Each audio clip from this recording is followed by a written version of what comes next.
And Tony, Hi, Dan. I had I can't, let me move my thing to see who's here. Hi, I'm here. Mackenzie. I was just gonna tell her I had a text from you a minute ago, so, okay, we're all set? I got home earlier than I expected to, so it's all good. Okay, good. We'll see if Pat comes along.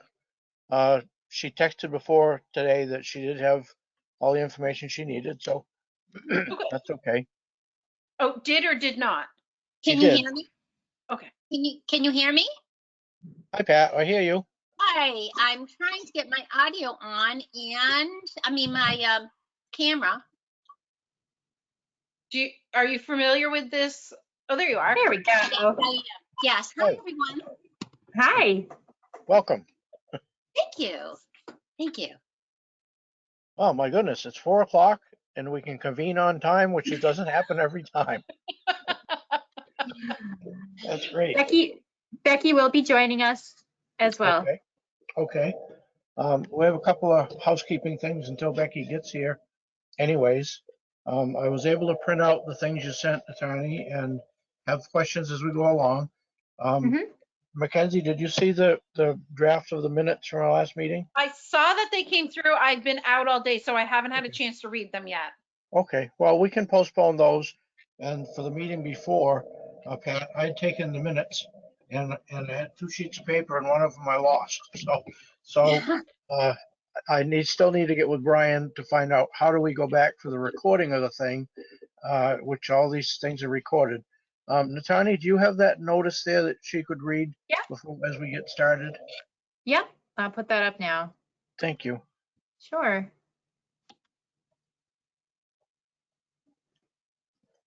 All right. Everybody seeing that?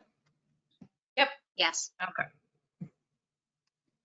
I can see only part of it. If you've got it there, would you be kind enough to read it into the record for us? Sure. Thank you. This is the Board of Library Trustees meeting, Sunday, February 21st, 2021. All participants are notified that this meeting is being recorded. For this meeting, the town is using a product called GoToWebinar. Attendees using the GoToWebinar app online or on a mobile device should be able to see the meeting presentation and ask questions when directed. Your audio has been muted. Attendees participating by phone are muted and are in listen-only mode. And our final slide. Please use questions when submitting a question. Questions will be responded to at the discretion of the board chair. Questions submitted and hands raised will be communicated to the chair. Please keep in mind that all questions submitted will become part of the meeting record. Okay. Hey, you still with me? I am still with you. Okay, well, I may have to sign in again. I pushed a button to move things around and you all went away. So, but, oh, Okay. well, as soon as I get back, I'll just take my finger away from the computer and we'll probably be all set. Dan, sometimes if you go down to the, if you're on a laptop, sometimes at the bottom or somewhere on your screen, there's a little yellow circle with a kind of like almost like a flower on the inside. If you click on that, sometimes it brings you back. Okay, I'm looking for it. You buried yourself under different windows being open. Okay. No, I'm sorry, but I'm not seeing it. Okay. So I'm going to see if I can get back here somehow. No, I don't really want to reply to Brian. My goodness. Well, let's try this again. We can hear you too.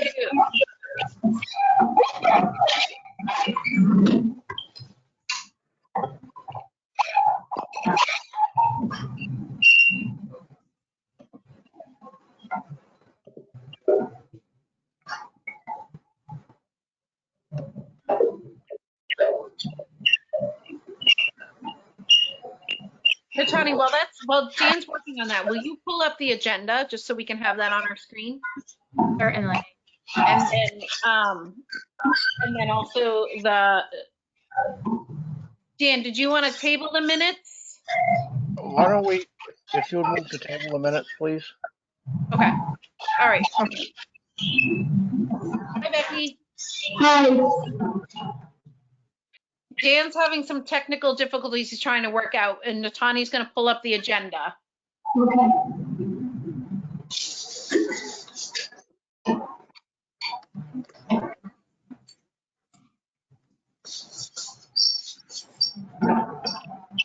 So the first item on the agenda is the director's report. I'll share that right now. So Natani, actually, maybe before you do that, Yep. Dan, I hope I'm not overstepping, but I'm just gonna welcome Pat to our group. Do you want to be called Pat or Patricia? Okay, you're muted, but I think you said Pat. You're right, I was muted, and yes, you can call me Okay. Pat, yes. That was my mom's name, so that's very close to my heart. And she always called herself Pat as well, so I will remember that. So welcome, thank you so much for showing an interest in being a trustee. We're so excited to have you. We've been without a third trustee for, gosh, a lot of months now, since the spring. So it's nice to have you on board and welcome. And I don't know if you want to kind of say anything about yourself or just before Well, we. I appreciate being here. I'm sorry that it didn't happen earlier. It just was, it happened when it was supposed to in my life. And I live here in town, obviously. And I live right across the street from the bowling center. I work only one day a week. I'm pretty retired and loving all of that. But I did miss it. So I went back to work one day a week, which is where I was. I usually do Mondays, have to be out of town tomorrow. So I did today. Thought I was going to be late. But Natani, I'm here on time. And yes, I just want to get caught up to speed and get the taste of how it all runs. And hopefully I'll be able to have some input that everyone will appreciate. So until then, I'll just get my feet wet, if that's okay. So eventually, I think we're going to twist your arm about being maybe the secretary, because that's usually, like, you know, the newbie gets that job, because I do not like doing it, and Dan thankfully and graciously has been taking it. But if you have any interest in taking notes, that would really be helpful. They're not hard, and yeah, I do it for 2 other organizations. So as long as I can have an agenda that I can go off of, I'm perfectly fine doing it. oh, well then, I'm so happy you're here just for that, if nothing else. You see all those books behind me? Notes. What? Minutes from meetings. So yeah, I'm pretty good at it. Yeah. Perfect. I don't mind at all. Oh, that would be wonderful. So not today, of course, but maybe the next time, or maybe even the time after that, if you want to pick that up, we would love that. And is there, you know, I mean, we're at this meeting now. Obviously, we're remote, and we'll be remote for a while. Hopefully, at some point, we'll get back to where we can actually meet in the library and, you know, conduct our meetings there. But at least for the next short while, hopefully, we'll all be online. So. And then, yeah, you'll see, I mean, you'll see our agenda is pretty, it's pretty short, as far as, you know, unless there's a pressing issue that we need to deal with. Right now, mostly what we're needing to do is just go over our not bylaws, Natani, what are they called? Our Policies? Policies. Thank you. My goodness, that word keeps going in my head. Just because of the new library, so some things just need to be updated because, you know, they don't fit the new, and also because some of them are really, really old and they just, you know, they don't work anymore. So that's what we've been starting very slowly to do. And you know, something we'll be continuing for a while because we have a lot of policies to get through, but that's kind of the biggest. Excuse me, how often do you meet? And right now we're meeting on Zoom, but you do meet normally under normal circumstances at the library, correct? Yeah, we normally, right. So pre-pandemic, we would meet at the library. But for now, and for at least the, you know, for the near future, we'll be meeting in this forum on the Go-To webinar. And how often we meet at least once a month. And then sometimes around budget, or if there's something else going on, we'll meet more than that. So it's kind of an as necessary, but at least once a month. And so we always have our director, Natani, here, and also our Friends president, Becky, is here. And then, of course, obviously it's an open meeting, so anybody can join, but at least those two. So Natani has her her director's report, and Becky will do her report from the Friends, which is our, the fundraising group for the library. And then we'll just make our way through the agenda. So Perfect. if Natani's ready, unless you have something else you wanted to ask, that we'll just move back into the agenda. But I just wanted a chance to say hello. I know Dan's working out his glitches. We go. So Pat, they say you only get to make a first impression once. And I guess I hope you're impressed that I have a lot of room for improvement. So here we are. Yep. Anyways, Well, I always say God isn't done with me yet, thank goodness. This is a product. a work in progress. Welcome. Anyways, It thanks. wouldn't be a trustee meeting if we didn't have computer glitches, so it's nothing. Seems that way. Well, So, anyway, did you get much past introductions?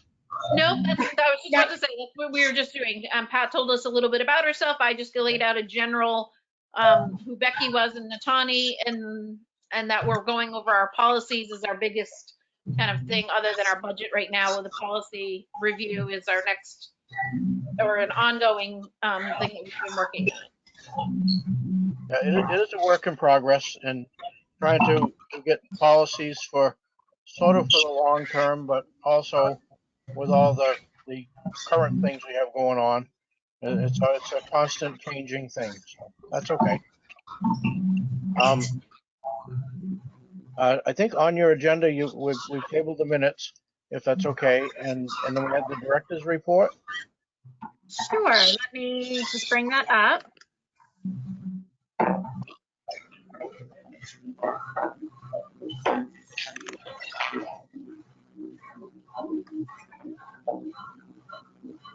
So I won't read through it, but I'll just briefly go through each section, and please, if you have any questions, just let me know. So I did want to highlight in the general fund budget lines that we are at nearly 80% expenditure for our electricity line. So that's why that's in bold. I just wanted to highlight that have funds that we can take our electricity from should we need to. I'm checking with Brian about that as to which would be the most appropriate lines.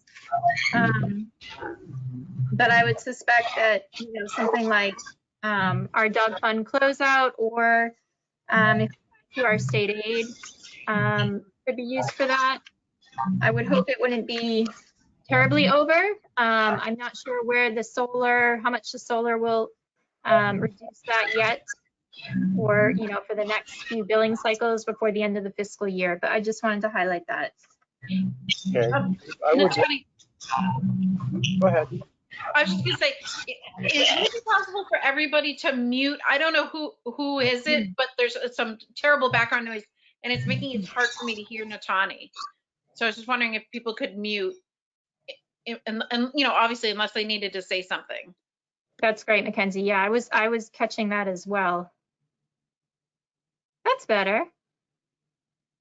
Thank you. I had a suggestion on that. I noticed the 78%, and what are we, about 60-70% through the year, give or take a little? Mm-hmm. And I'm wondering if we might request a reserve fund transfer through the finance committee. If you might bring that up with Brian, if it's appropriate. It is an unforeseen expense. I'm not sure what the finance committee would say. I'd have to recuse myself from that and see what they think. Sort of like when a giant backhoe tire blows out or something. You didn't plan for it.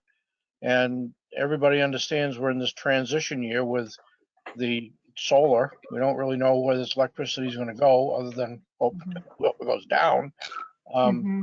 but it might, if we extrapolate out and figure we're gonna need an extra $3,000 or $4,000 or $5,000, if we think that's what it might be, we might ask for a reserve fund transfer. I don't know if it'll be approved or not, but if we can, if people are agreeable to that, I'd rather use our state aid and dog fund and stuff for library stuff, if we can. Just a thought. Thanks, Yeah, Sam. have we seen that there's been a change in our electric bill with the solar, or is it not, have we not done a full month of it yet to know? I would probably, so I reached out to Brian to say, like, look, we're approaching this line is getting high in the expenditure. And I think that it's probably prudent to have a general discussion with him about the solar, because to me, it looks like the most recent bill that I paid was like a full cycle of it having been brought online. And that was approximately, let's say, 2,500. So I don't have, we're not comparing it obviously to the previous building because they're different buildings. But I don't see that there's like some major reduction yet. So it's probably good for me to talk to Brian to make sure that I'm reading it correctly. But certainly it's been brought online, and the last bill that I received and paid was, from what I can tell, a full, solar's activated, we're online. Everything's, the system is in go mode. Yeah, I think we'd all hope to see it go down substantially. So, Mm-hmm. do you have something, Becky? Oh, no. Okay. So I'll continue that conversation with Brian. Do you think it's something about the reserve fund transfer that I can just bring up with him at this point, or is it something that you want to vote on? I think if you ask him if this might fall under the category of an unforeseen expense, because we all used our best estimate, but this one's going to be quite far off apparently. Again, I don't know if he or the rest of the finance committee or select board would think this is a reasonable use of the reserve fund, but they may. Okay. And if they do, I would rather go that way than expend up all of, trying to scrounge up $100 here and there of our money. I just wanted to say that when the solar went up, we were expecting it to take at least 80%, for it to produce at least 80%, if not more, of the electricity. So that's what it was supposed to be, and I know we haven't gotten into it, but that's what it was recommended that it would do, that they had made it for that purpose, the size of it and everything was to be 80%. Yeah, I mean, it is winter, so of course now the sun is a little bit lower in the sky, so it won't, Okay. that's probably a peak, summer amount. But I agree, we should be seeing a somewhat, noticeable difference in our electric bill. So if you're not, that I'm curious why that would be. Becky, is there any chance you can move to a different location, because it's really difficult to hear you, to understand what you're saying, just because it's very echoey? I don't know where you are, but I didn't know if there was a way you could change locations or.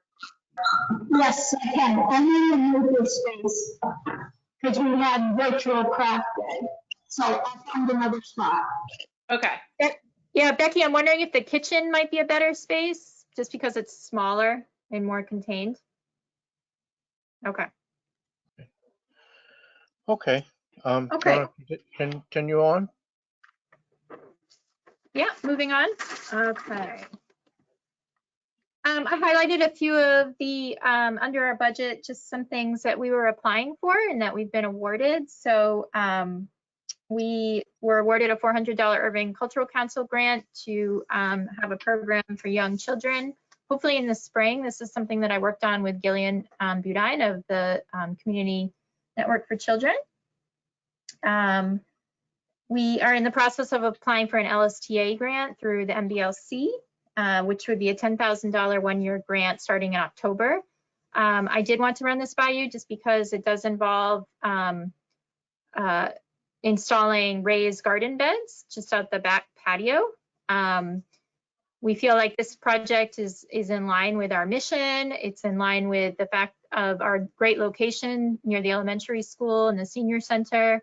The way things are looking now, outdoor programming is probably going to be the go-to for at least a foreseeable future and for a while. So we want to maximize our outdoor programming space and what we can do outside. So Jean has been working really hard on preparing a grant to get some installed garden beds, garden tools to lend, a few other peripheral things like, a hummingbird feeder and, the programming that would go along with it. One thing I did want to highlight was that we thought that maybe if we were awarded it, some of the funds could go towards the outdoor seating, which would possibly free up some of the funding from through the landscape committee, because what is going to be coming down the pike is fencing along that back banking facing the elementary school. And my understanding is that that was not built into the project budget, and so we will be needing to fund that at some point. So without knowing how much fencing costs, just some preliminary discussions with Jackie Boyden from the landscape committee, maybe there's a way that we could put some of that landscaping funding towards fencing. So I did want to run both of those things by you, and if you have any questions about that, please do let me know. Well, I would just say, depending on, so that however the application for the grant funding is worded, if it's appropriate to use part of it for fencing and calling it landscaping or part of that raised bed project, it's kind of a stretch for me.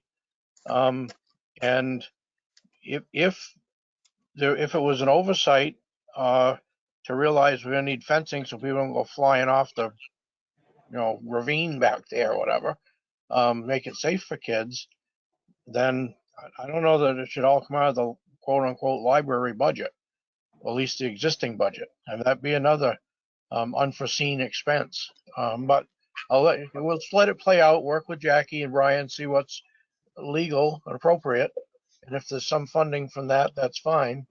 But I hate to have a skimpy raised bed gardening project because we use half the money on a fence. Yeah. Oh, okay. Oh, oops, sorry.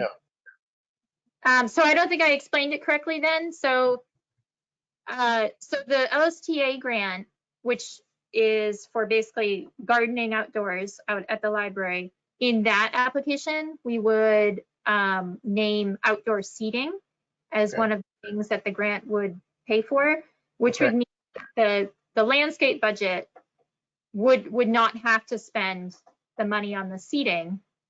Mm-hmm.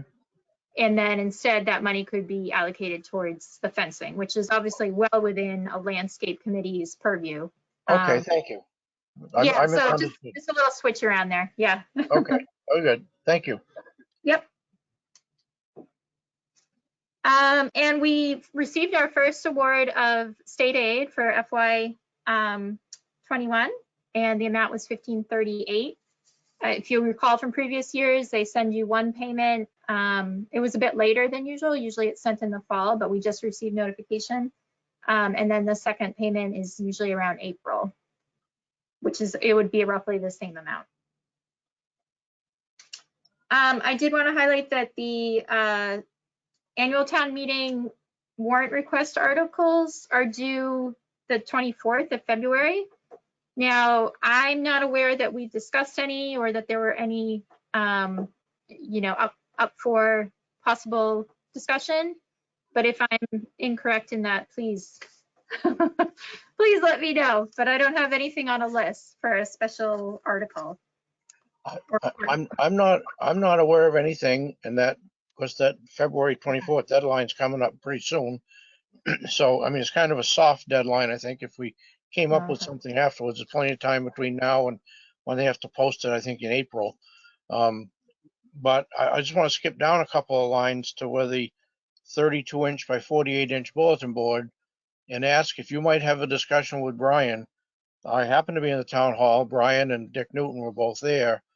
And I asked Dick if anybody had talked to him about the size of that bulletin board. And I explained to Dick, and Brian was there, that I'd let anybody who would listen know that I didn't know it was 32 by 48 inch, but 32 by 48 inch is not going to be big enough to spread out a 20 or 30 page annual town meeting warrant. We'll be taping them to the window again. It's just not big enough. If it's not a locking bulletin board so people can get in it, I suppose they could go over and thumb through the pages if they wanted to, but that's not typically how we have ever done it, either at the town hall, the Farley bulletin board, or the bulletin board by the old library. We always had every page spread out, stapled, so people could walk up and read it and understand what's going on. But I'm of the opinion that 32 by 48 inch is just not going to be big enough. And there was some thoughts on the other side. I don't know if the guy name was Nick, maybe somebody was concerned that the building wouldn't look good. Well, I don't want it to look like a crummy building, but you got to have room to put the stuff in there. You can't have a tiny bulletin board. Now, maybe it was town meeting that voted to do it, and we said, yeah, we'll put it up at the library. But perhaps they need an article to fund it a little more, maybe, to get that bulletin board or another one right beside it, maybe, so that there'll be enough room. So if you have that discussion with Brian, that'd be great. Okay. So I'm discussing with him, possible warrant for the town to get a larger one. I don't quite understand.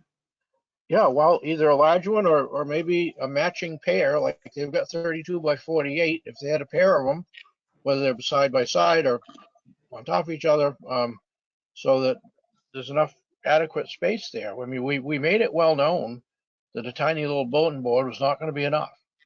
So who made the decision to order 32 by 48? I don't know. But they needs to be bigger. Okay, so my recollection of it was that we talked about it at a meeting, and if I recall, the trustees were saying, it's actually a town decision, right? It's a town purchase and it's a town cost. It's not a library.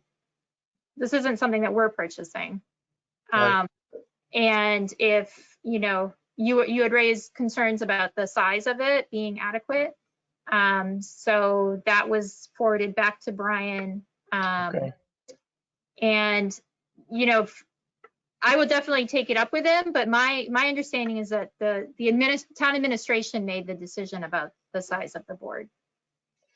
Okay. Well, I'll be seeing them too, and I'll mention that we'll make some progress on it somehow. Okay. All right, the building. So I think some of you, well, at the last meeting, we talked about the fact that there'd be a building run through that would be scheduled. I haven't gotten a confirmation of a day and time for that yet. I suspect that it will be a Friday, but I do not know which Friday. But as soon as I have that to share with you, I will let you know. Okay. Jacob Smith let me know that he's working with electrical contractors to run wiring for the Wi-Fi. So it sounds as though some COVID relief funding will help to make the Wi-Fi network more accessible outside of the building. So I'm pleased that that's underway. Jacob also let me know that Comcast installed courtesy cable, which I'm not quite sure how that will be terribly useful to us, but we do have it. And some additional internet installations were done. Maroy Construction issued a letter about the brass, and they accepted responsibility for the fact that it was not acceptable the way it had been seated. and they will be not formally approving it as part of the project, and they plan to address it once the weather permits. So I have that letter if anybody's interested in seeing it as an email. Just let me know. I can just send it out to the board if you'd like. Natani, I'm sorry, did you say the grass? Yeah, so my understanding is that the way it was seeded and then taken, it wasn't really taken care of. So the lawn that ended up seeding is just like a crabgrass. And there was some back and forth that happened from what I can tell. And finally, we have a written, letter, a statement from Maroy saying that they will accept responsibility for it, that it did not seed correctly, and they will be revisiting it in the spring when, you can start planting again. So this message board, I'll talk to Brian about that. So as you know, we're down to receiving our final payment for the building project. Before we can be issued that final payment, we have to submit the final report. So I will start working on the narrative part of that. I'll be working with Nick to get that done. It is due in April. There's no set time in April that it's due, but it has to be submitted in April. So I would like to get the narrative part written and bring it to our next meeting so that you can have a look at that. And I'll be getting the budget or the financial report side of it from Nick, from the OPM. Okay. And as far as I know, we'll be having a landscape committee meeting soon. It probably won't end up being this month now, but hopefully not long after or at the beginning of March. When you have that meeting, would you let people know that for about the third year in a row, I have schlepped these hundreds of bushes back into my cellar. And I was down there yesterday and some of them are blooming in the dark. Wow. And it may be appropriate to just sprinkle them around through the woods out behind the place so it looks nice out there, because rhododendrons do grow to quite big size after years, and we don't want to block traffic or cover the building up with these giant bushes. Looks like you're planting a twig, and come back 20 years later you got a forest. So it'll look nice in the back, maybe. Not even 20 years. Try like 2 or 3. I have them. I keep hacking them down and Okay. they keep growing like crazy. We do. I will tell you, Dan. We do know about. We do know them. We talked about them in the fall or late summer when we had our last landscaping meeting. So we appreciate you taking care of them in the meantime. Okay. But whatever survives, survives. And the last couple of years, though, it's been either too early, too hot and dry, or too late. So we'll get them in the ground this year, some of them. Okay. Great. Thank you. Natani, what about the outstanding issues that we're still having? The lockers not working, the door, the crash bar, those things. Yeah, thank you for bringing that up. So I knew you were probably particularly interested in the snow coming off the front entrance. Thankfully, we have not had any problems with that. I haven't noticed any snow or ice sliding down. Pam hasn't noticed any. However, I did write to Nick and said, can you remind me of the discussion that we had and what is happening with that? So allow me to just find that email. So basically what they're doing is they're looking at a few options for this, and they're getting pricing from the roofing contractor and evaluating from there. I won't go into it now. I can forward this email to you, but they've basically outlined a couple of things that can possibly help eliminate that snow sliding off. I will say that the typical snow fence rails that attach to the standing seams as well as the pad type that attach to the standing seams both hold snow and or break it up as it slides off. Thin layers of snow and ice can slip beneath these systems, however, but the thin layers aren't usually a problem. I mean, the way I'm reading it is that they they expect a certain amount of slide like that, but it's not usually a problem. But if it is becoming problematic, then they outline a couple of systems that can help, you know, break up the snow. So right now, it seems to be with the OPM for getting some further evaluation on it. They do want some photos of the condition, so I will send them that just from earlier in the winter when it was first occurring. But I don't have any recent photos of it occurring. So that's where we are with the roofing right now. The door is continuing to be problematic. So I'm just trying to document it as per Nick at the OPM. He suggested documenting it. When I left on Thursday night, I couldn't even open one of the doors. It was just, had closed and it was just jammed in this strange way. So I left a note for Pam just so that she would know about it. She had to use her whole body to kind of push it open as well, which we found sometimes is the case.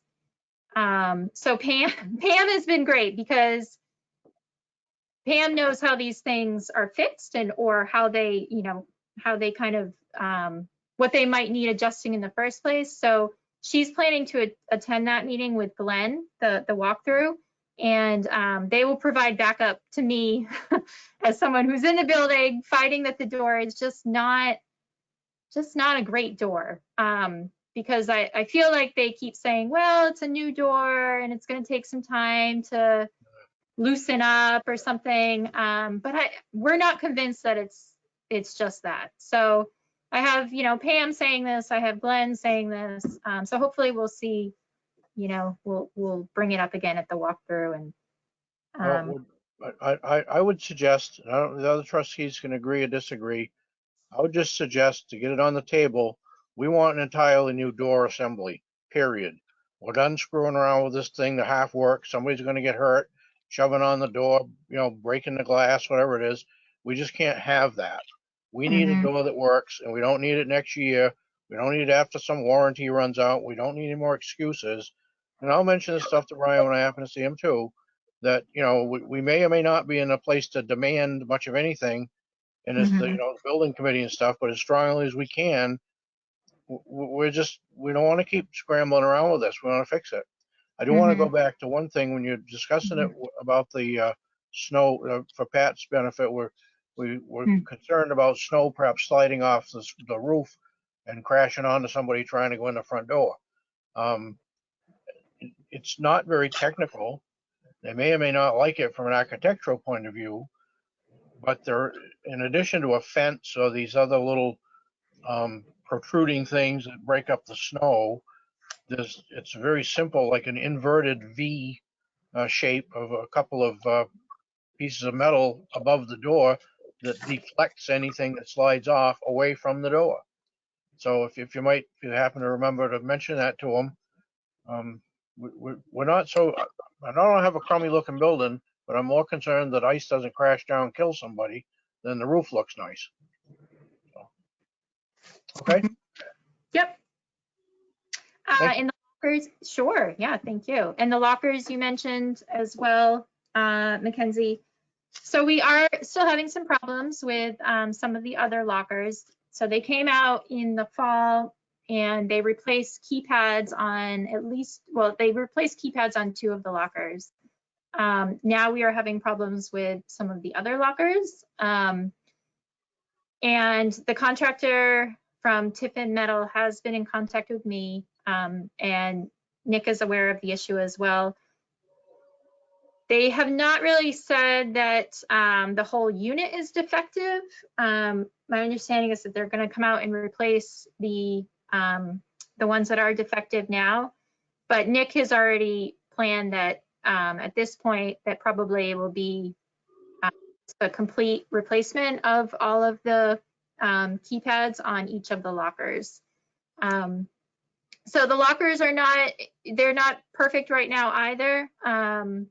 But we've been documenting it all along, the ongoing problems with it. So at the advice of the OPM, I will just keep documenting the things that we have ongoing issues with. Okay.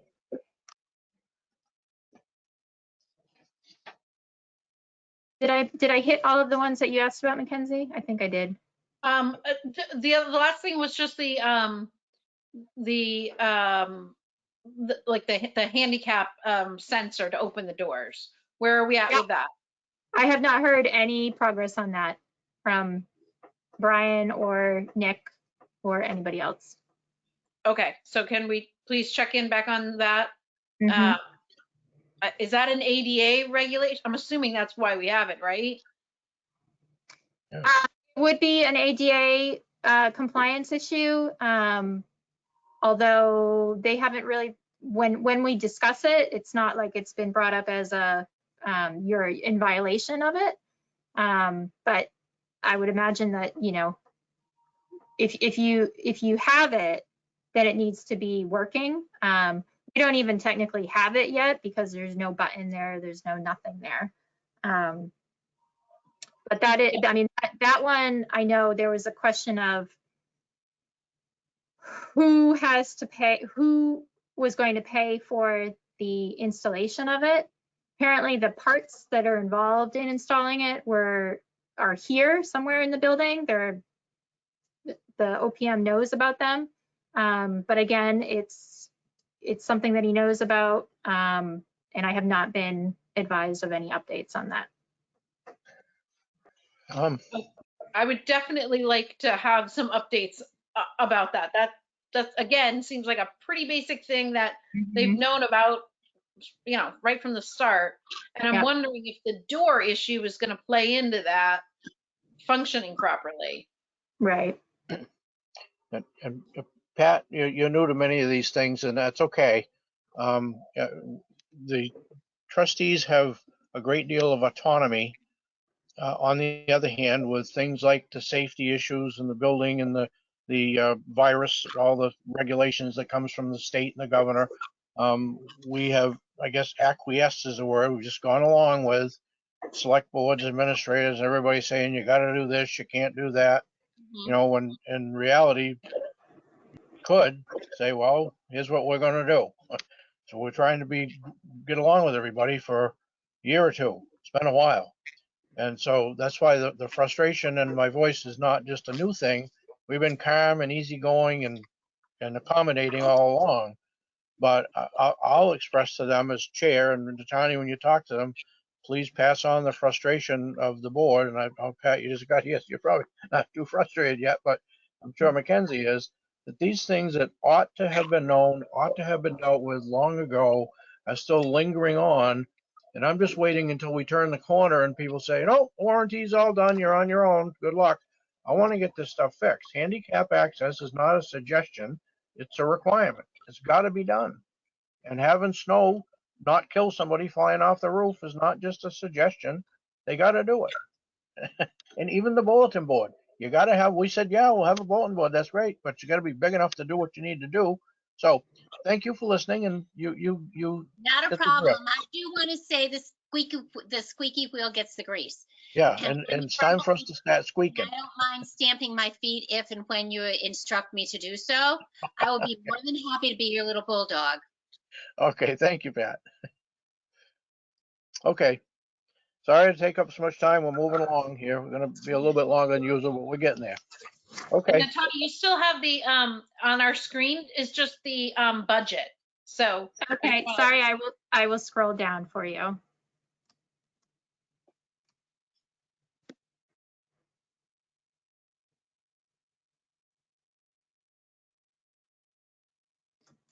Okay, materials in circulation, not much to report here. We're still down about 30%, which is what most, if not all libraries are reporting. However, we are up on overdrive, which we have been consistently, which leads me to explain my sentence there about overdrive advantage. So I decided as part of our collection development to subscribe to overdrive advantage. There's a $250 one-time fee to become a member. I think approximately 60, maybe not quite that high, 60% of CW Mars libraries have joined Overdrive Advantage. And so it's a $250 one-time fee. And then I also added $500 to my bill for that, just for collection development. So basically, being an Overdrive Advantage member allows us to purchase more titles, digital titles through Overdrive. I thought this was prudent at this stage since our Overdrive and circulation has consistently been going up. It allows me to purchase titles and then make them available to our patrons, to Irving patrons, ahead of other patrons. So in other words, it's kind of like when we buy a new book, we put a protection on it, a physical book, we put a hold protection so that only Irving patrons for the first 6 weeks can check that book out. It's kind of the same thing, but on the digital level. I also would like to acquire 2 hotspots for circulation. I've been thinking about this for a little bit. I know it was kind of entertained at one point. I think it would be good for our Library of Things. I have had patrons request this. I know that our neighboring library, Northfield, circulates too, and they are always constantly checked out. Approximate cost would be about $1,000 for the year.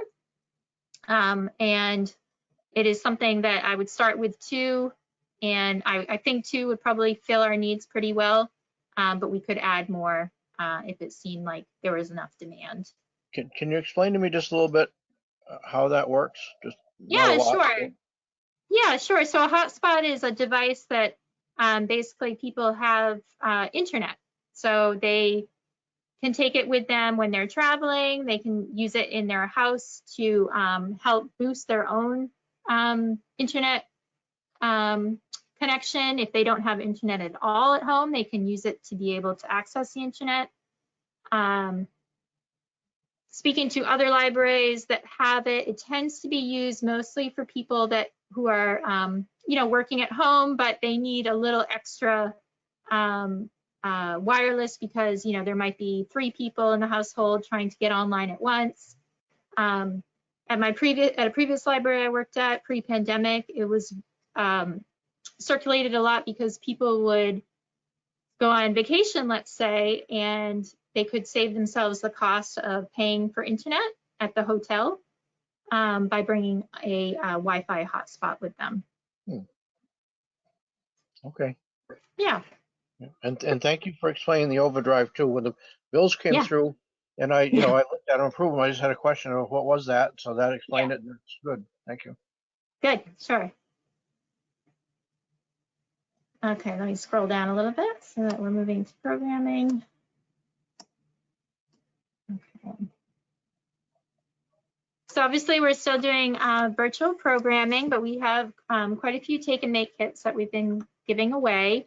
We offered a kit in January, a Hygge kit, which is very popular and went almost immediately.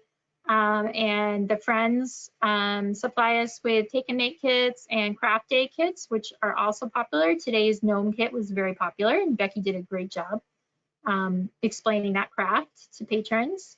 We've been running the Kids Club, which tends to be playing online or doing escape rooms online every Wednesday. And Jean runs that, and then she does the knitting and the crochet club, which is really a social hour every Wednesday night. That's, the Kids Club has usually around 4 to 8, sometimes 8 attendees. The knitting crochet club, not so much, but we're going to keep it going just to try and get people involved there and engaged. We have a Reading Widely book group, which will have its second meeting on the 23rd, trying to explore a different genre each month. Very recently, we partnered with Ashfield, Shutesbury, and Pelham to hire Julie, a skilled storytime performer. She's going to do a virtual story time for us every Tuesday at 4:30. We are approaching the community read time of the year with our Libraries in the Woods partners. So we pushed it to April and May. In previous years, we did March and April, but we're hoping that April and May could give us better weather for the potential of some outdoor programming. Our chosen title is Station 11 by Emily St. John Mandel, which is a work of fiction. It is it's actually a dystopian. So it is imagining a world pre-pandemic as it goes. And this year, the community read has gotten a little bit larger as we've partnered with a couple of other organizations. And this leads to one of my, not really a question, I guess it is a question of such. As I'm developing the programs for this, I am hoping that we could do an outdoor program such as a hike. So, you know, that would be per the state regulations, of course, which are currently no more than 25 people per gathering. So I'm expecting that, you know, if we're doing this in April and May, that we might have the opportunity to do a program such as that. And we continue to offer programs with other libraries. We've had a couple recently. We had a decluttering program last Thursday night, which attracted around 50 people, and that went well. And when possible, we share things that we think our patrons might be interested in on the Facebook site. Okay. So the next part, I would say, when we get to reopening, I'll talk about this more, but appointments are going well. We've noticed just recently that we've been welcoming new patrons that we haven't seen before.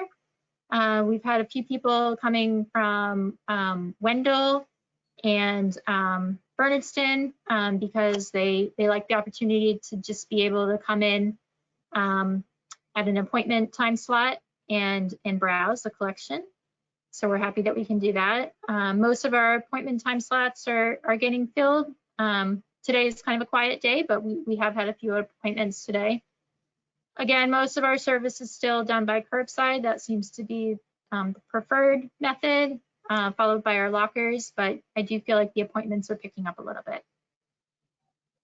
Okay. And on my reports from here on out, I'll be talking about strategic planning every month. We're entering into the start of strategic planning season. So I'll be attending a workshop on Thursday, March 3rd. And, you know, we'll need to start discussing that more in depth as we go forward. Okay. Yeah, go ahead. No question? And I sent the annual report. Hope everybody had a chance to look at that. I don't know if the trustees here in Irving have to officially approve it or how you process those, but I'd love to hear any suggestions. I don't know if Mackenzie or Pat had a chance to look at it yet. I did. It looked somewhat similar in form to some previous ones, and the information all seemed accurate to me. When do those have to be in, Natani, you know? So the administrative assistant asked for them, I think it was at the beginning of February, but she and I have been talking about it because she actually said to me, do the trustees need to approve it? And I said, well, I don't actually know. I've never had to do that before. So I will check with them. She said, I don't actually know either, but yeah, you know, she's not in a rush. Okay. She knows that, you know, I submitted it to her, and then she said, you know, she asked me that question, and I said, well, we're having a meeting, so I'll let you know. Okay. Well, I don't see anything that I would want to add or subtract from it. Okay. If for the next 2 days, if Mackenzie and Pat get a chance to look at it, if you think of something else, you know, please let Natani know. I don't suspect that there'll be any drastic things, but if there is, you know, we can all get together again if we have to.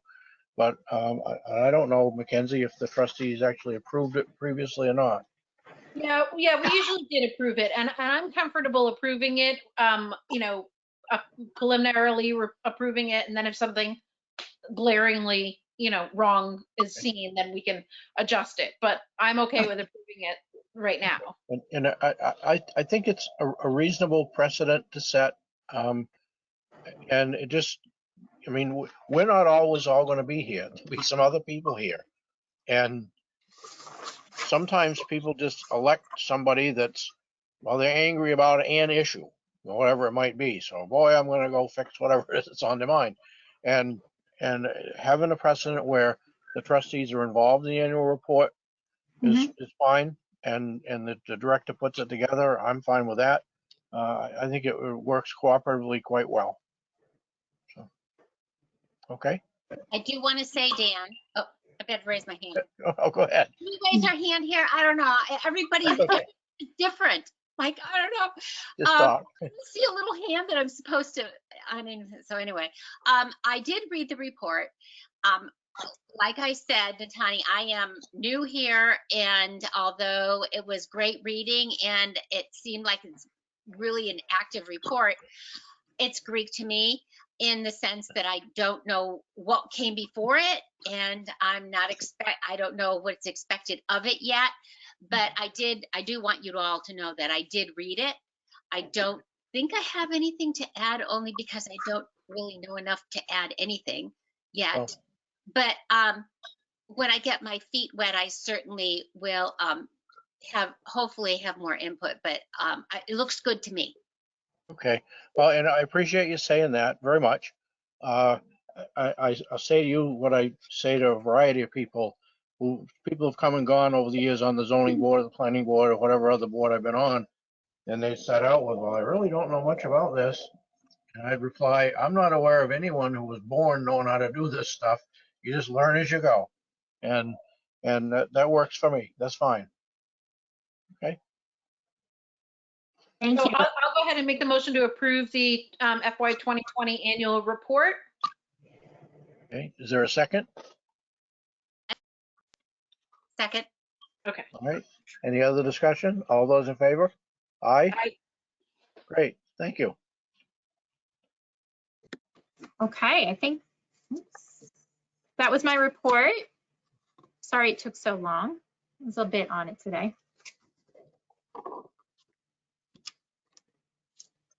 And I think I'll bring up the agenda, but I'm pretty sure Becky's report is next of the Friends. Okay, we have been meeting monthly virtually, but, group decided not to hold, a townwide tag sale. Usually we do all the advertising and people register for the sale and we put the ad in the paper. I told them that the trustees had approved it and thought we should go on with it. And as you know, the group is small and there was some concern that we don't know what the restrictions are going to be in April. And they wanted to postpone it till later in the year if we could. And then once we know what way the pandemic is going and what the restrictions are going to be, so that we could encourage people to have a townwide tag or to have a tag sale. So that's what they decided. The other thing is the book sale. I know the trustees had changed from originally when the pandemic hit, we didn't want people browsing through books. So the Friends, when I approached them and said that we were giving the okay to have a book sale, there was concern, people browsing through the books, yet the library is quarantining books for 7 days. So to them, some of them, it didn't make sense that we would let people be browsing through books and not quarantining them after. So what we're going to do is the books that we had stored at the town hall, we're going to go through them and put them into grab bags and have a grab bag sale. Certain price, $5, you'll get a bag of mysteries. Now, the books that we have that we would be using would not be the books for the sale in the future when people are able to browse. So we're going to be using titles that they've seen that have been at our book sales last year, well, 2 years ago, because we didn't have it last year. Any books that we don't give away, we're going to go to Greenfield Books and donate them to that store. We're going to mark each book with a marker. Natani had said she didn't want to have these books go out and then get them all back to be donated for a sale, which I can understand. So we're going to take a black marker and just at the top of the book, put a black mark down across the pages so that you don't have to open the book or look to see where the mark is. The book is closed. You just look at the top of it and you know whether or not that book has already been for sale or donated at a prior sale. So that's what we're going to do for that. And we still have to decide when we're going to start doing this. We have a meeting this week, and the books are in the meeting room, and Tommy has said that we could have a couple of people in there wearing masks to start sorting through those books so that we can get them into grab bags. We are going to have the plant sale, and that is going to be April 24th and 25th. And I put in around town that we would start accepting donations for the plant sale on the 19th, because I didn't want people to start donating plants and we have no place for them. So usually Barbara would say a week before, so we'll set a table up in the back patio and people can drop their plants off there that they want to donate, and the friends will take care of it and sort them out and get them ready for sale. And that will be on the 24th and 25th of April. Did you say the 24th and 25th? Yes. Okay. So we still have to work out the logistics. I talked with Natani briefly today, but if we wanted to have the friends here for a group, not a big group, couple people, to sell the plant, but having access to the library so that we could use the restroom if needed. And Natani said that once the friends will come up with a list of concerns or questions that we can resolve those. We didn't want to have it so that people that were coming to the sale could come into the library to use the restroom. I know that the library can be closed off and just the restrooms used, but because of the pandemic, that would mean that after every person used it, it would have to be clean. So we wanted to decrease the amount of traffic coming into the building, and we would be outside, but we would need access, or would like access to the building if we could. But I will make up a list of questions and work that out with Natani. We had virtual craft day. We changed the date from the first Sunday of each month to the third Sunday, so that people would have time to see it in the around town when it came out. And it seems to be working much better that way. Today we had 5 people and 4 people were new to the group. Holly Fitzpatrick had been at our in-person meetings or in-person virtual crafts, but the other 4 people that participated today have never been to one of our craft days, virtual or in person.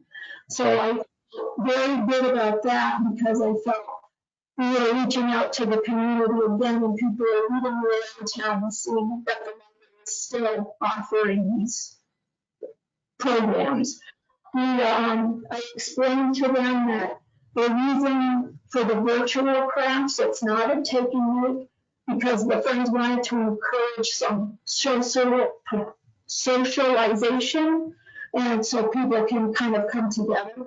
And one of the people that came today said, "You're right, I am feeling very isolated," and this was very nice, because people were laughing, and Holly Fitzpatrick was on, and she knew a couple of the people, but others didn't know each other, so it was a great time. People were laughing, and already looking forward to next month's craft. So I think it's going well.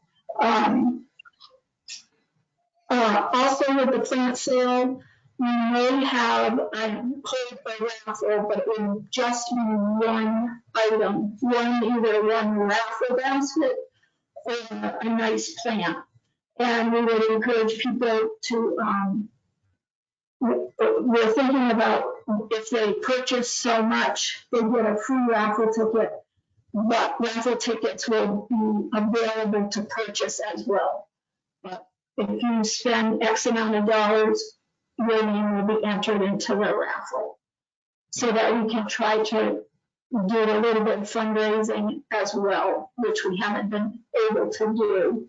So we are also offering a free membership into, I put the ad in March's around town, and it will go through June. That if they fill out the membership form that's in the around town, because it's different than the one that I used in the past. It's a special offer that they can join the friends, and they won't have to pay a membership due. Or they can renew their membership for this year, which will be good until October, without paying the yearly membership dues. And that's because with the pandemic and everything, we haven't collected dues, or they haven't sent them in. So we thought this way it would be a way to possibly increase membership in the Friends group, and then in October, when the yearly dues, which are $5 for an individual and $10 for a family, when it came due, they might be more apt to participate or support their friends if they had a few months just to see what goes on and what we do. So what's the time frame for the free? You have to have the application in by June.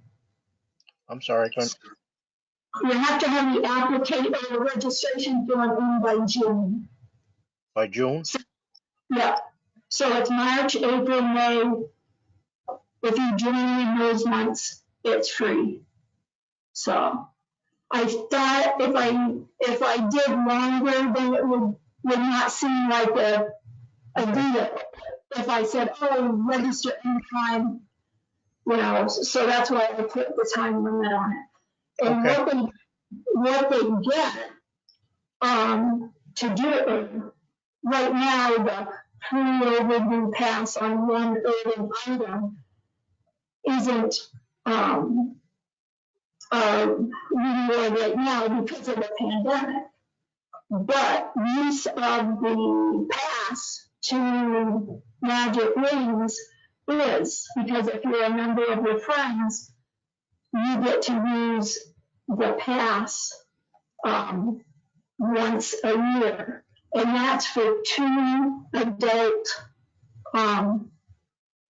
entry admissions. So and where is that? To Magic Rings, Butterfly. Okay. All right.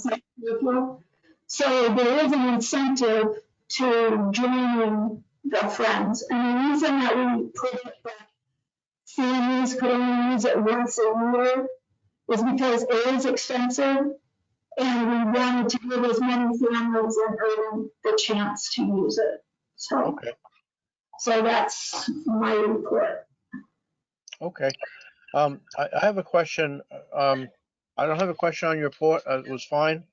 But in talking with some folks, and I mentioned you also, there was a question of, do the Friends need or want, or do you have any place for storage at the library, even if it's a file cabinet drawer? I don't know if you need one that locks, or you don't even need one. I understand some of your records are not currently at the library, and maybe they could be or should be instead of in somebody's house. I'm not sure, but have you had any discussions if do you need something along the lines of a file cabinet drawer or anything?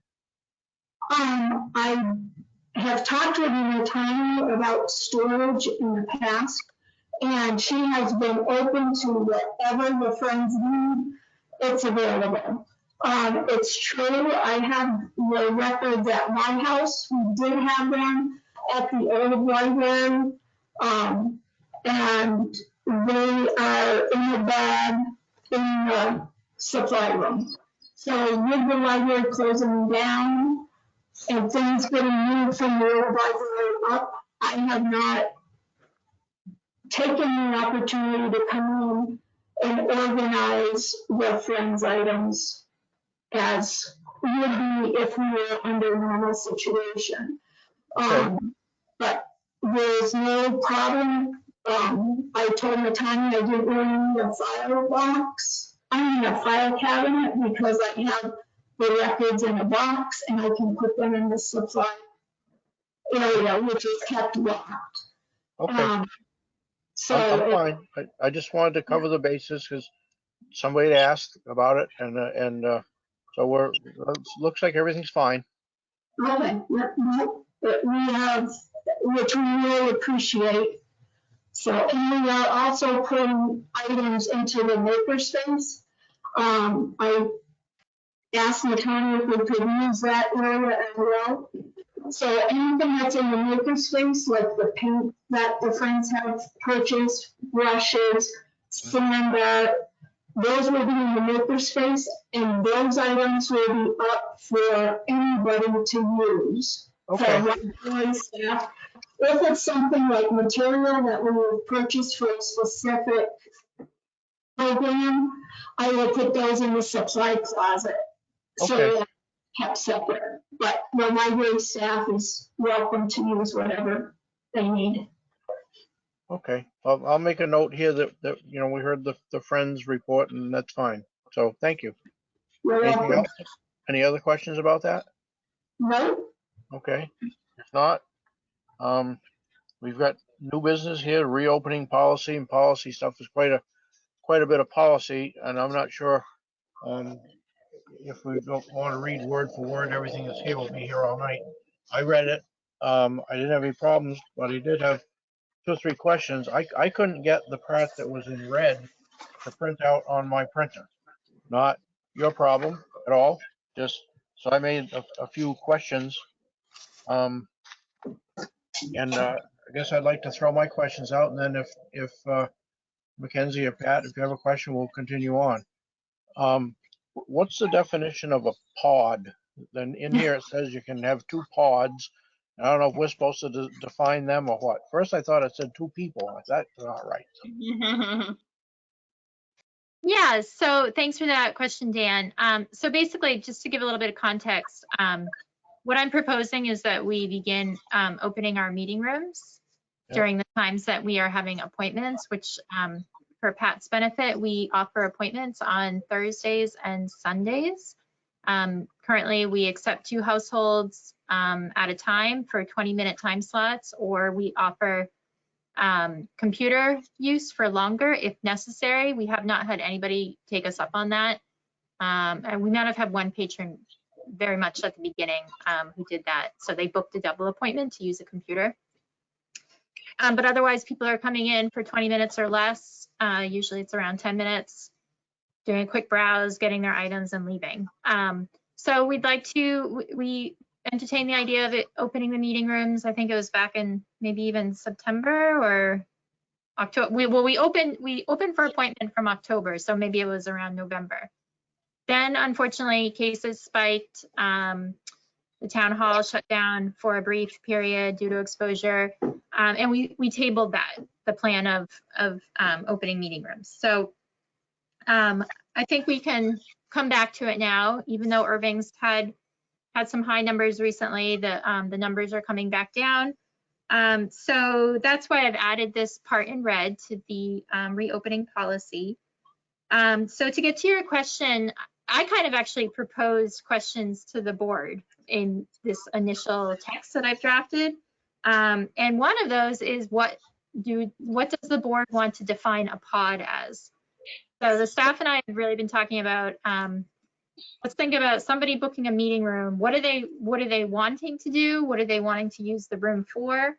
And through the pandemic, this terminology of the word pod has become a new word, and that we use to refer to the people that you have chosen to maybe socialize with, while still trying to maintain, you're not expanding your circle. You're trying to keep it small and contained. So your pod might be the 1 or 2 people that you have decided to socialize with.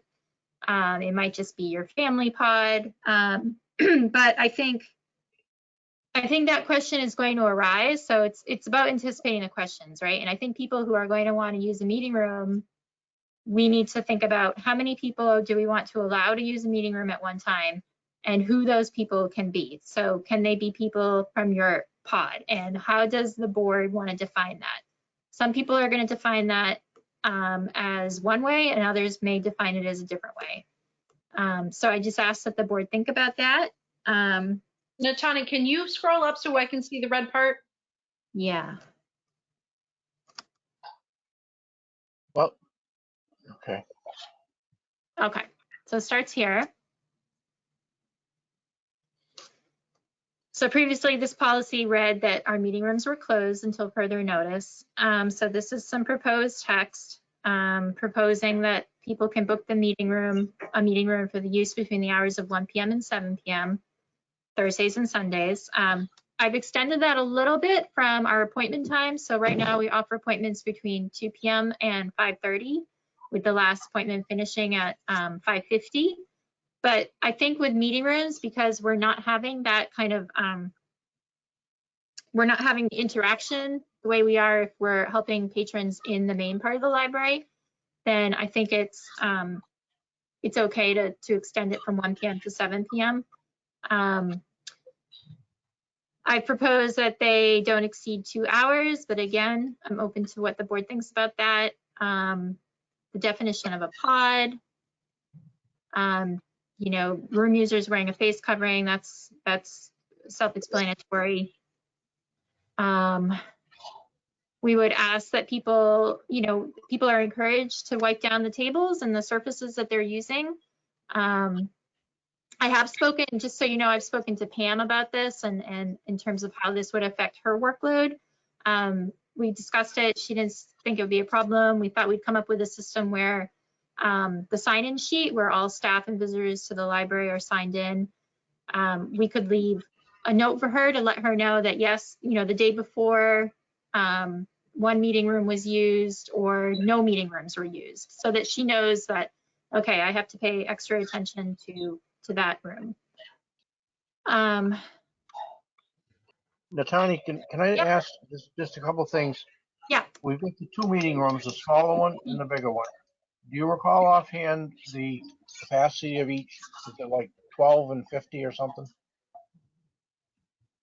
So we have 2 small meeting rooms, and then we have the large community room. I think the community room is 65, I think. Okay. And then the 2 smaller rooms, they both only have 2 chairs in them. And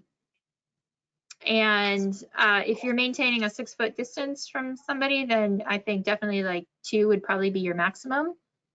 Okay. But the official capacity, I would have to go and look at that. I'm not sure.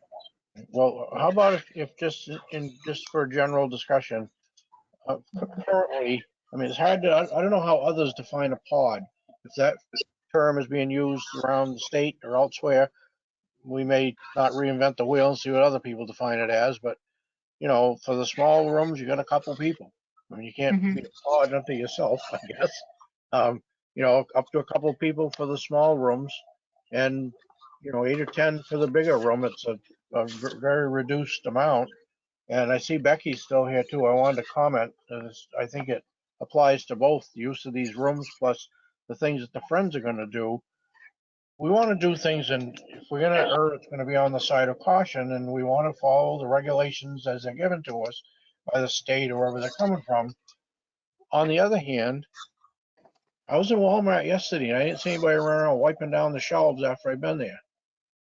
And you go to Home Depot or Big Y or any place, the parking lots are full and people are practically shoulder to shoulder. Now, I'm not encouraging that we do that, but just to keep in mind, if you're going to put off programs and things, because somebody might have touched a book.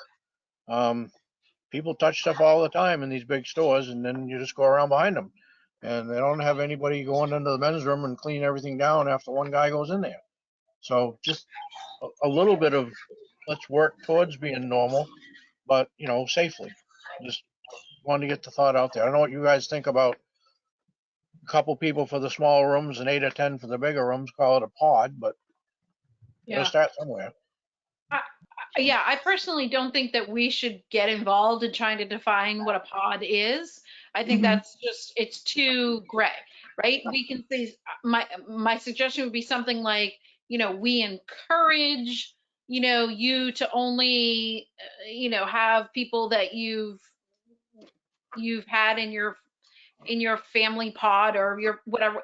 I think we can say we encourage that, but I don't think there's any way in the world we could possibly define nor check up on whether those 3 people that are coming with you are part of your pod or not part of you. Who knows, right? I mean, that's on you guys to decide who you're bringing with you to sit in the community room with you and work on that whatever project, meeting, whatever it is.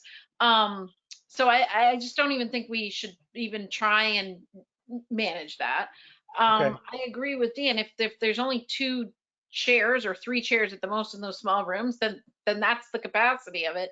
And the community room, didn't we say it had to be no more than 25%? Am I remembering that right? Or so I mean 25% of 65 is more than 8 or 10, but we could easily say that that is our amount because we don't want like a whole huge meeting happening there. No. We want if somebody needs to tutor or if somebody's doing a school project or if somebody wants to, you know, meet up with a small group of people and do a little book group or something. We don't want 25 people in that room. That's, you know, that Yeah. at least I don't want. I think that's Yeah. too many people. So Yeah. 8 to 10 seems reasonable for me. I mean, that seems like a small enough group. You wouldn't normally have a bigger group than that in your pod per se anyways. So that seems reasonable to me. And then I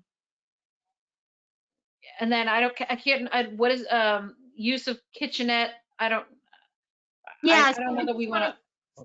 I wanted Pat, to ask the board how they felt about because obviously the meeting rooms, the proximity to the kitchenette, and you know, just curious to see what the feelings are on food and drink and the use of the kitchen. To me, I don't think we need to open up the kitchenette yet right now. And as far as food and drink, I would say no to that too, with the exception of maybe a water bottle, right? Because our bubblers or our water fountains are not operational. So I mean, I always carry a water bottle with me. So that seems reasonable. But again, we're not expecting people to be there long enough that they need food, right? You should be doing what you're doing and moving on your way. So Right. Yeah. bathrooms, yes, You're water absolutely bottle, yes. Past that, I don't personally think is necessary. I know Pam wanted to say something too. yeah, Pat, you had something to say? I'm sorry. Go ahead. Pat, I'm sorry. I didn't mean That's Pam. I okay. meant Pat. That's all right. I really feel that if you're going to be talking pods and you're not going to define it, which I think is a very, like Mackenzie said, very gray, because everybody's pod is different. Yeah. And they define it differently. So to put a label on that, I think it's impossible. But I think that for me, my pod is the people that I surround myself safely. That's what I consider my pod. But that is a very gray area. What I consider safely and what somebody else considers safely is two different things. So this is going to end up being an honor system. That's basically what we're going to do. If you're going to have your pod, then you're going to have to assume the responsibility that these are safe people around you, which is a whole different requirement for my safe people around me. Yeah, I'm certainly in agreement that we just scrap the idea of a pod pretty much. And the smaller rooms, 2 or 3 people want to go in there. It's not, I don't think it makes too much difference to 2 or 3 people. But for the bigger room, I don't know that we should be more restrictive than what the state says. State says go to 40% capacity or whatever, and all the restaurants and every place else is open at 40%. I don't know that we should limit ourselves to 8. I don't think it makes a lot of difference. So I'll just interject there and say that currently, so we're in phase 3, step 1, I believe. So in no enclosed space within the building shall exceed occupancy of 8 persons per 1,000 square feet. Okay. So I think that I don't know how community, many thousand square feet that is, but we follow those guidelines. And my concern is, I mean, I want to be at least as safe as the state is requiring everybody to be. So if somebody doesn't come down with something, get sick, or even die, and then come back and claim we let them all go in there. And, if we're going by the guidelines, that's fine with me. I don't see a reason to be more or less restrictive. Is that okay? Yes, absolutely. Okay. okay. So no food and drink, no kitchenette. For the restroom, we would have 1 restroom in the foyer area available for people using a meeting room. What was my other question? I had a couple questions while you're thinking of yeah. you. One of them was having other people sanitize when they get there or when they leave. I don't know that we can, if I was gonna go in there with 4 or 5 of my family members, I wouldn't feel confident that anybody, I don't know what anybody else would do. Maybe they do a wonderful job, or maybe they just don't do nothing. I don't know. And you brought up Pam coming in, and we need to leave her a note. If there's been people there, she needs to do something different than if there's been nobody there. I guess it doesn't hurt, I guess, to have some sanitizing stuff there, but I mean, I don't want some parent to go in and tell their 9-year-old kid, go ahead and wipe down everything. And, I'm not sure if we want to get into having people using the place do a bunch of sanitizing stuff. I don't know. So I do like the idea though of having it available. So if my comfort level is I want to wipe down this table before I sit at it, regardless of whether somebody did it 5 minutes ago, I have the Clorox wipe or whatever it is that we're using to do that. Because that would just make me feel comfortable. I've done it, so it's up to my standards. So now I'm going to use the room to where I don't. I think though, Dan, I agree in the sense that we shouldn't be requiring them to sanitize. Like they're not the cleaners of the building, but having it there so if a person feels more comfortable sanitizing that table or sanitizing that chair before they sit it personally in it, but I wouldn't expect them to sanitize afterwards. Like to me, I wouldn't expect that. If they do it, great, but I wouldn't expect it. Yeah, I'm content enough. I'll see what Pat might chime in, but I'm content enough to make the stuff available as long as it's not some dangerous stuff and kids are gonna spray it in their eye or something. Make the stuff available and say, look, we have a standard cleaning procedure here after people leave a room. And if you want to do more, you can. If you don't, it's up to you, but stuff's available. That sounds reasonable. Do you think, Pat? I actually have to agree with that.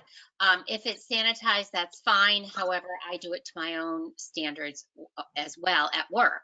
Everybody sanitizes everything, but I always sanitize what I'm going to use because it's done the way I want it to be done. Okay. Now, as far as, and I think as far as the public, and this is just my own opinion, if it's going to get cleaned by, did you say Pam cleans? Is that your custodian?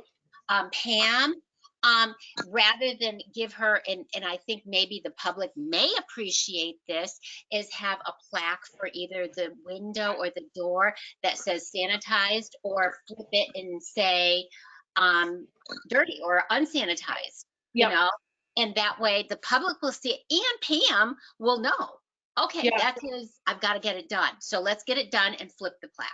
That's what I was going to suggest. That's what we do at the school, is when we leave the room, the classroom, we have a little sign basically that we hang on the door, and that lets the custodian know, oh, they've got to go in and clean that room. It hasn't been done yet.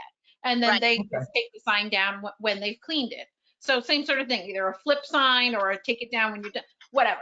It's a very quick visual that they just, you don't have to write it down or whatever. You just hang the little thing on the hook. And I think that's common enough now in other, So too. you know, you do it at your work, I do it at my work. I think people are used to seeing that. So I know sometimes it says dirty and clean, or sanitized and unsanitized, whatever. But yeah. Okay. I think the public may appreciate seeing that as well. Yep, that's a good point. It's just a visual confirmation. And the only other thing I was going to say is just that we don't have the appointments back to back. Not that I necessarily think there's going to be a rush on these rooms, but to leave some space in between, a half an hour, or an hour, if people want to clean, or just to let the air circulate through there, you know, even though they're wearing their masks the whole time. I just think not having things back to back, again, is another kind of reassurance to everyone that, you know, we're doing the best that we can to keep it as clean as possible. Yeah, thank you for bringing that, Mackenzie, too. I think it would follow the same kind of pattern that our appointments do right now, which is we leave 10 minutes in between. You know, for example, if somebody does come in and use the computer, they leave, and then we have an opportunity to wipe down the keyboard and the chair and that kind of thing. So yeah, definitely leaving time in between for staff to be able to attend to the room too.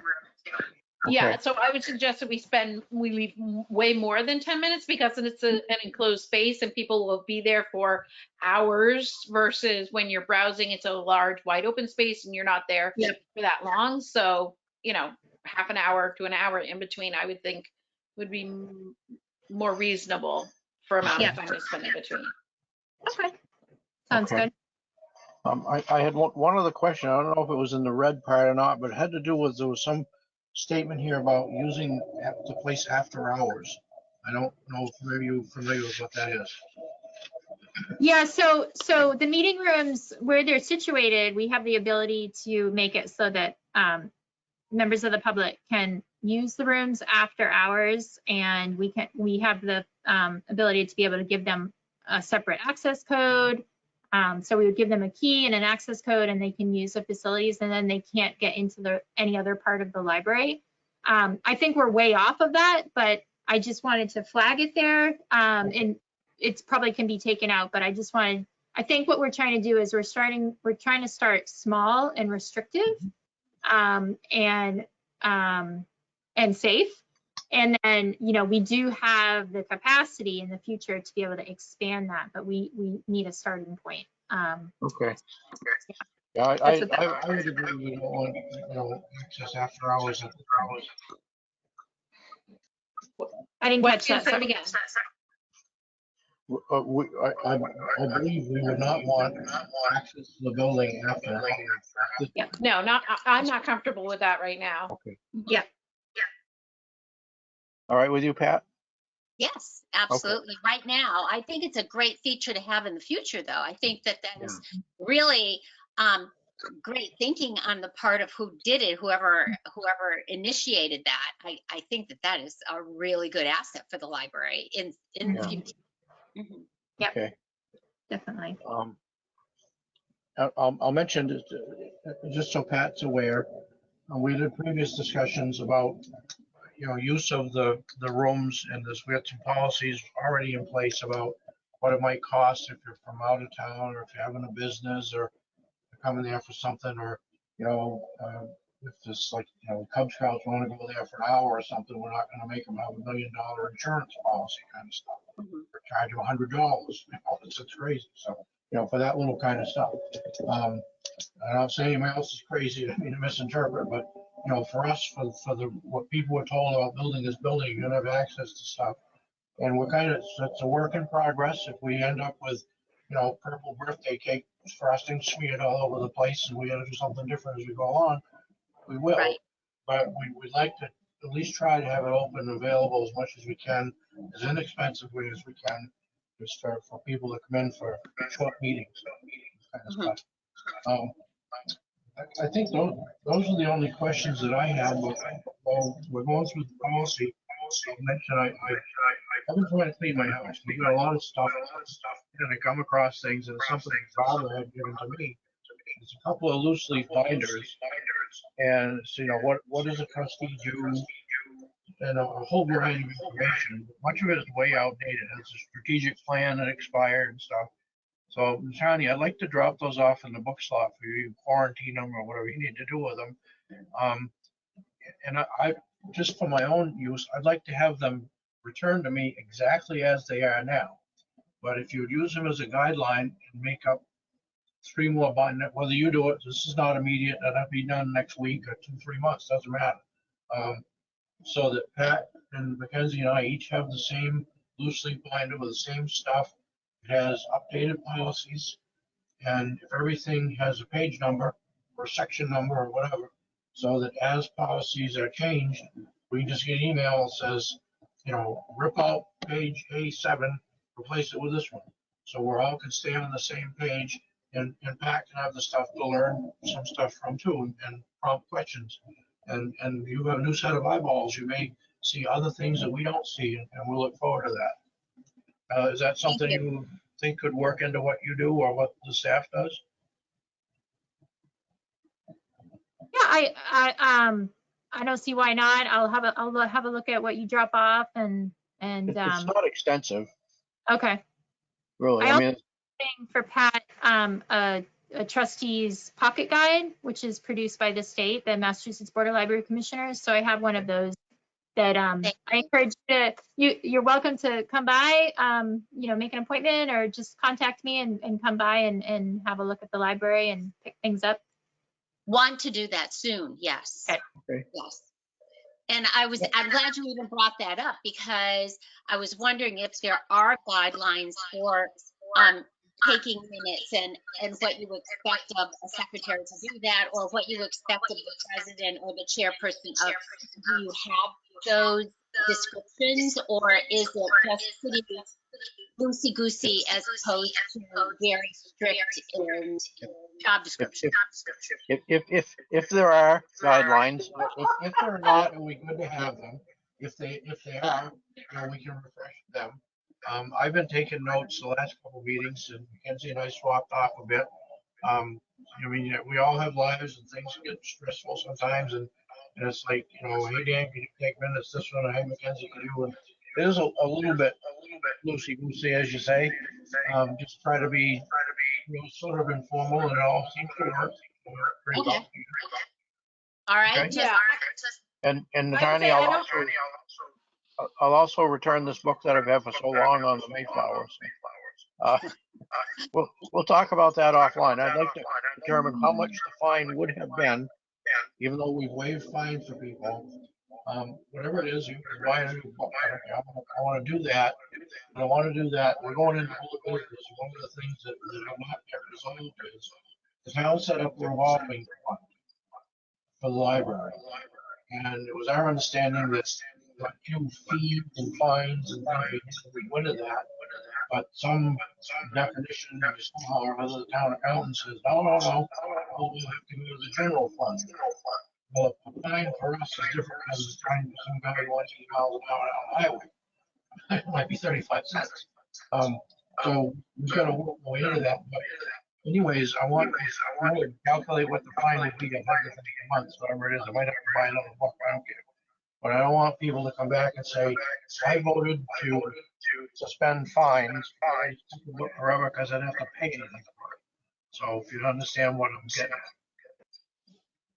I sort of do, because I only know about that, but I think I get it. I think I get it. Okay. Okay. Yeah, we seem to be having some technical difficulties tonight, which we don't normally have. As badly as Dan, it's so. hard to hear you. The sound is going in and out and in and out, so it's hard to hear you. I just have I have two comments to make if I can, just before we go too much further. Just back to this to the room openings.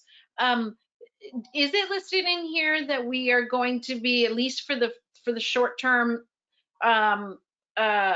just allowing Irving patrons to use this room?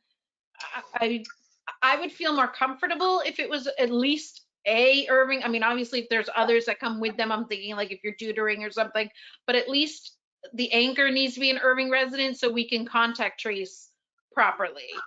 Sure. So if it's not in here, I kind of want to somehow word that in here. I know you said that Bernardston people and other people have been coming in for their browsing options, but I think for the room, I really would like at least one Irving resident to be involved in whatever the group is that comes to use that room. Okay.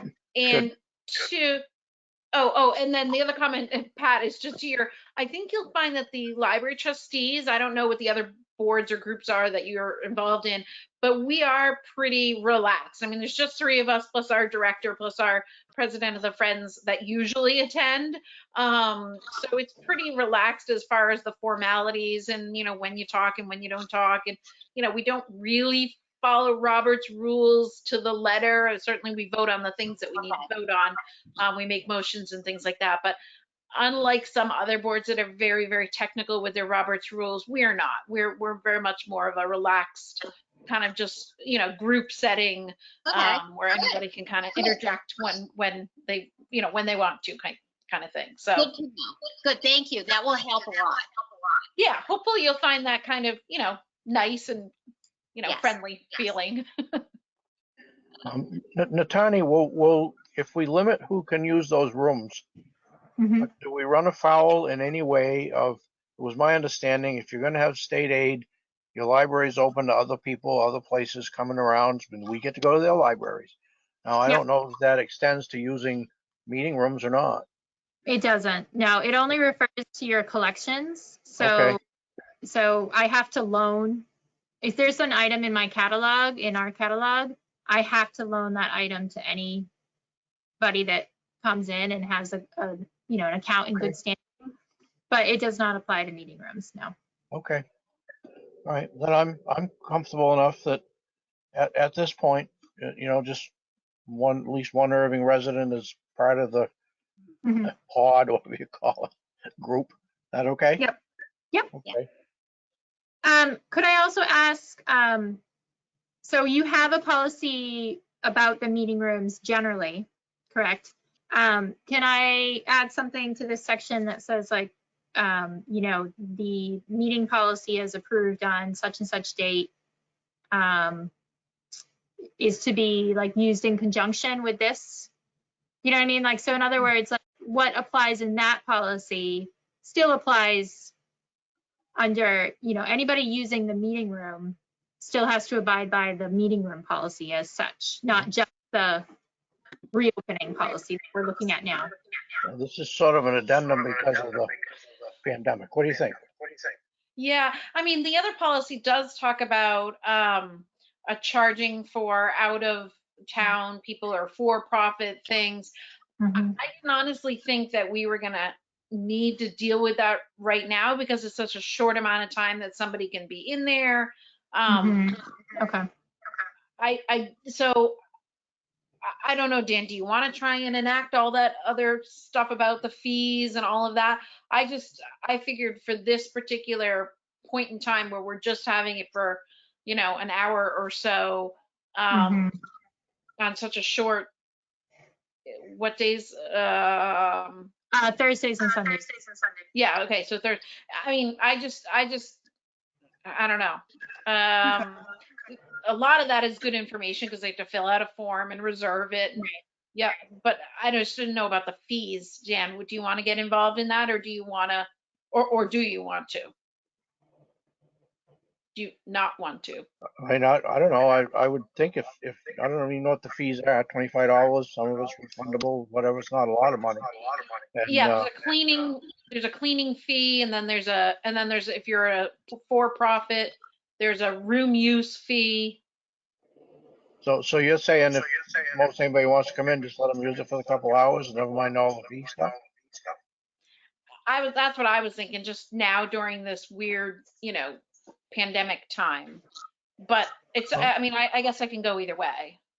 I just figured that was a little bit more work than we needed to kind of get into right now. Well, I don't know if you have any thoughts on it, Pat. It doesn't make much difference to me because we're only talking, a couple hours. Somebody could go in there a couple days a week. They might be able to.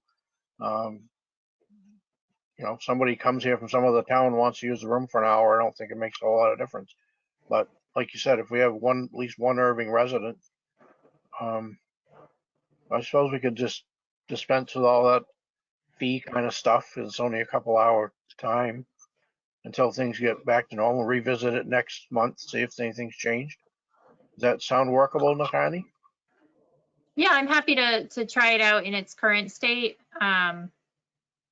and just make refinements as we go along. Okay. And if questions come up along the way, give me or us a call and we'll certainly work it out. I don't foresee any big problems. Pat? Tani, how frequently are those rooms used by out-of-towners? So they've never been, I mean, they were used very briefly when the library was open in March for about. When we opened. Yeah. So it's kind of a mystery right now, Pat. We don't know. All right.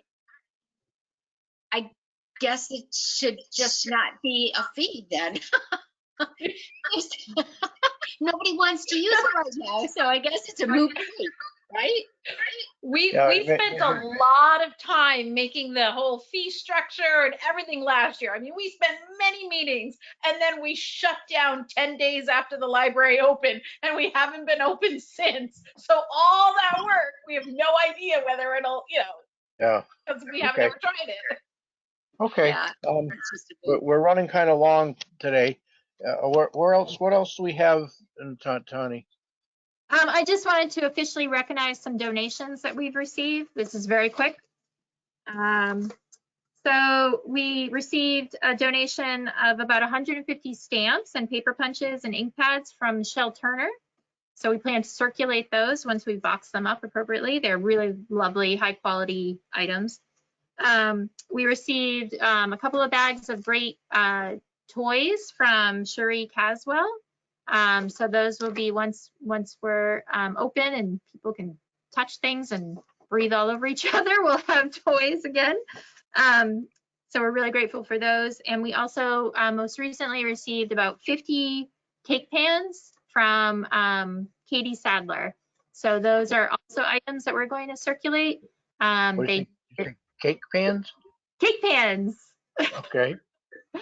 So they're pans that you can make like character pans, like suitable for children or. Okay, and who do they come from? Katie Sadler. Who do they come from? Her name is Katie Sadler. Thank you. Yeah. So we will be circulating those as well. We just need to give them a clean. Okay. But I just wanted to have those officially in the minutes. Nishani, can you make sure that in the next around town that you mention that and you thank those people? And then Dan, do we want to do in the past for monetary donations, we've given like a little thank you note. Do you want to do that for these sort of donations? Yeah, I think it'd be nice. Whenever people donate something, more than 50 cents, yeah, just send a little thank you card. I'm a big believer in anybody that takes the time to donate deserves at least a 55-cent stamp. Yeah, I agree.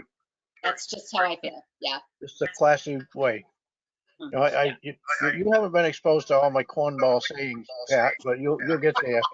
So I tell people, you don't win the Indianapolis 500 by a mile and a half. The guy that wins has just a little bit of more chrome on his bumper. It's like a hundredth of a second.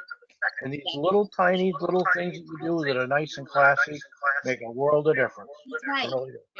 That's right. I firmly believe that. Who does the thank you notes?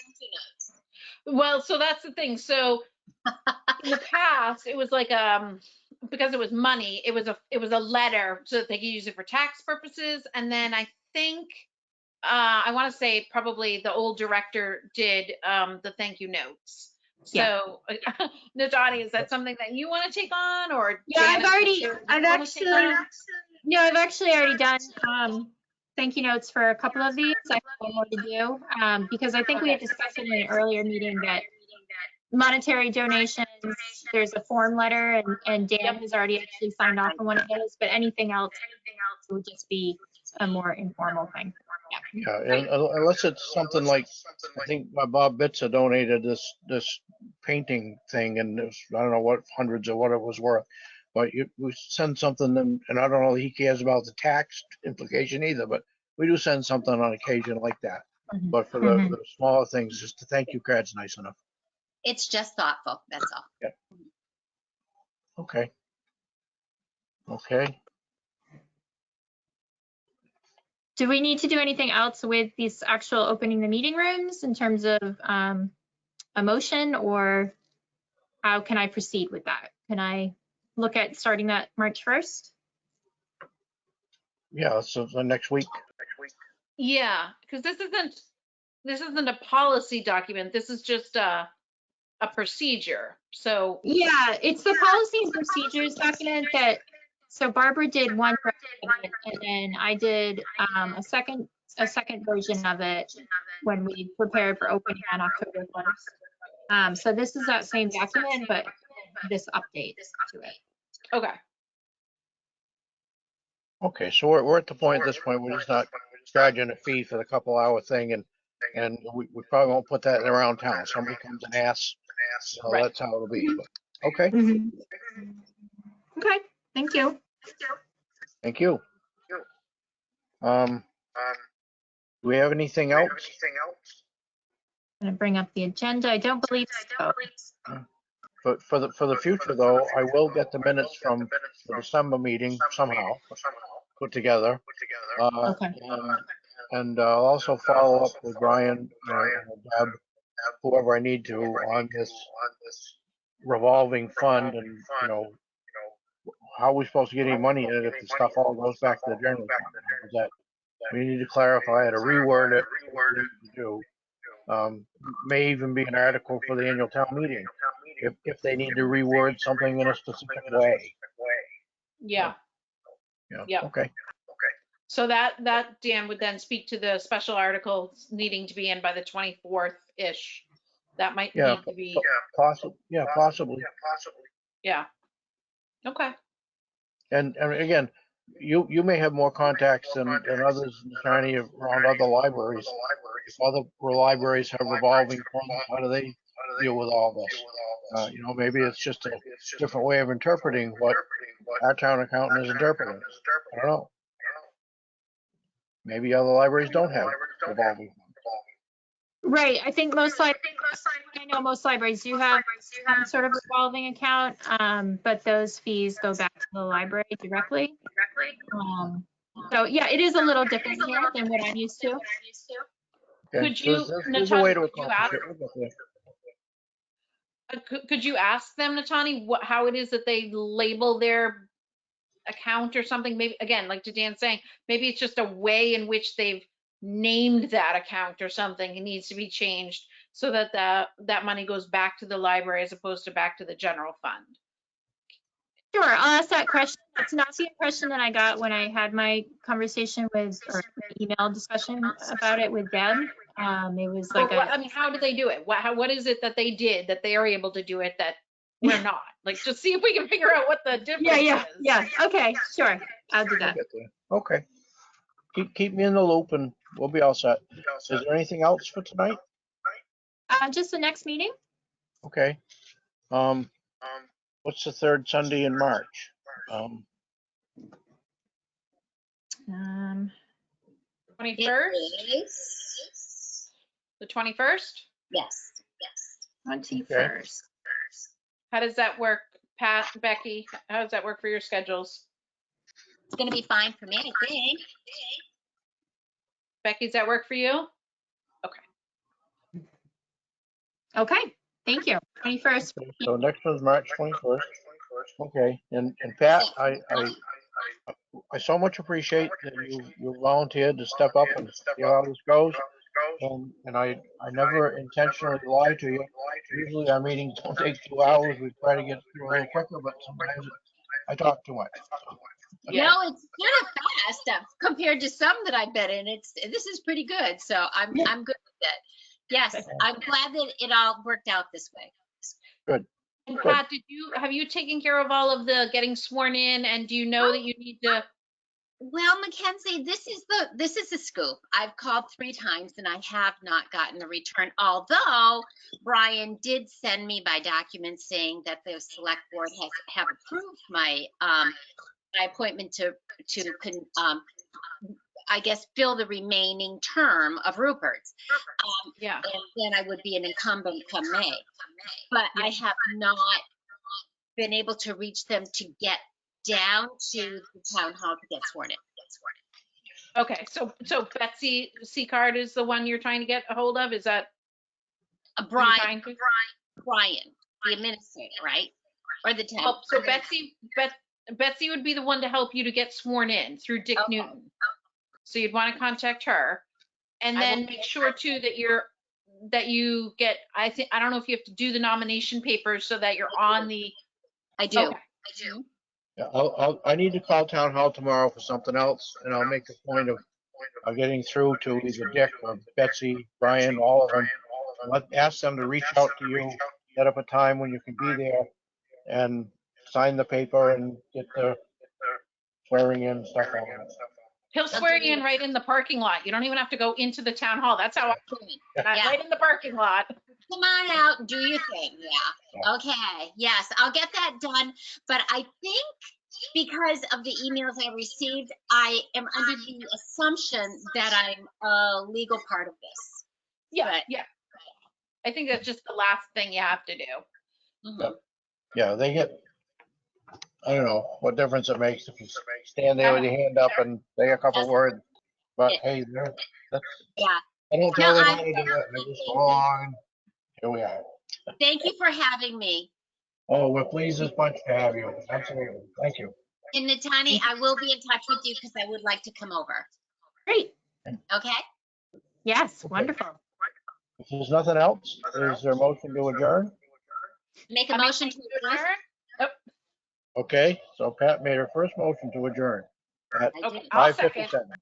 Okay. Make a note. 5:57. All those in favor? Aye. Aye. Great. There's usually not much argument about that one. All right, thank you all very much. Thank you, everybody. Have a great night. Guys, have a good evening. Bye-bye. Thanks. Bye. Bye-bye.